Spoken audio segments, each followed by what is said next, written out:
अगर नीयत साफ हो और मेहनत सच्ची हो तो एक गरीब घर का लड़का भी देश भर में नाम कमा सकता है। ये सिर्फ शब्द नहीं है, ये एक असाधारण सफर का कह सकते हैं मूल मंत्र हैं। तो चलिए आज इसी सोच के पीछे की पूरी कहानी को जरा समझते हैं। जी हाँ, आज हम बात करने वाले हैं खान सर की। उनके संघर्ष से लेकर जबरदस्त सफलता तक के इस पूरे सफर पर एक नज़र डालते हैं। देखिए, हर बड़ी कहानी की शुरुआत ना बहुत ही साधारण होती है। तो चलिए हम भी चलते हैं पटना की उन गलियों में जहां एक नौजवान टीचर था जिसके पास सपनों के अलावा और कुछ भी नहीं था।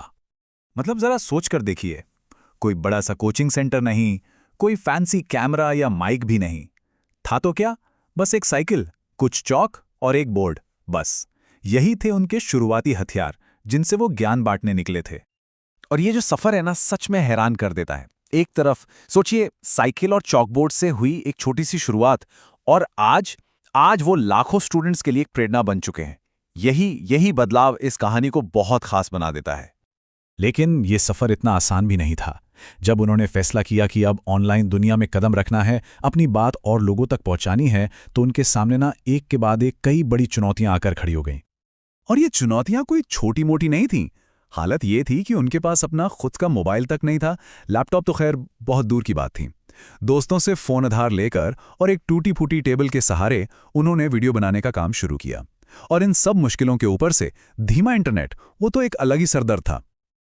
लेकिन कहते हैं ना, जहां चाहा वहां राह, और यही वो सोच है जो सब कुछ बदल देती है। जैसे कि वो खुद कहते हैं, इंटरनेट स्लो था पर हौसला तेज था।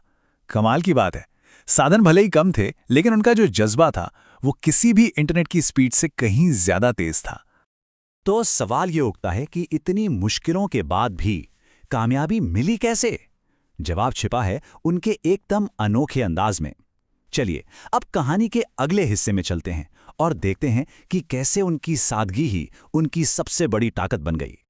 उन्होंने कोई भारी भरकम शब्दों का इस्तेमाल नहीं किया, कोई बहुत मुश्किल भाषा नहीं, बस सीधी सरल बातें, लेकिन वो भी पूरे जोश और जुनून के साथ। अब देखिए, हमारे देश में पढ़ाई लिखाई का सिस्टम थोड़ा गंभीर माना जाता है ना। ऐसे में उनका ये पढ़ाने का तरीका एक ताज़ी हवा के झोंके जैसा था, और बस इसी अंदाज ने सीधा स्टूडेंट्स के दिलों में जगह बना ली। और ये जो कनेक्शन बना, ये कितना बड़ा था, इसका अंदाज़ा बस एक शब्द से लग सकता है, लाखों। जी हाँ, लाखों स्टूडेंट्स उनकी आम बोलचाल की भाषा और पढ़ाने के मज़ेदार तरीके के फ़ैन हो गए। ये एक तरह की क्रांति ही थी, क्योंकि उन्होंने ये बात साबित कर दी कि सीखने के लिए सबसे ज़रूरी है टीचर और स्टूडेंट का आपस में जुड़ना। अब यहाँ से ना कहानी एक नया मोड़ लेती है। वो अब सिर्फ एक टीचर नहीं रह जाते, बल्कि उससे कहीं ज़्यादा कुछ और बन जाते हैं।